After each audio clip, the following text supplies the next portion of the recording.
Good evening, Ma'am Evelyn. My name is Maika C. Cedeño of MM Portry. What are my financial goals? Financial goals are the personal big picture objective you set of how you save and spend money.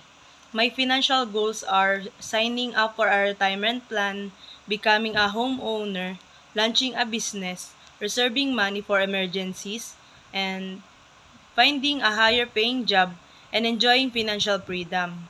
In my opinion, without goals, your journey to financial security is likely to meander. Make less or spend less. There are fundamental two ways for people to become financially secure. The first is to earn more, and the second is to spend less. But if I'm going to choose between the two, I'll choose to spend less. Why? Because developing good money habits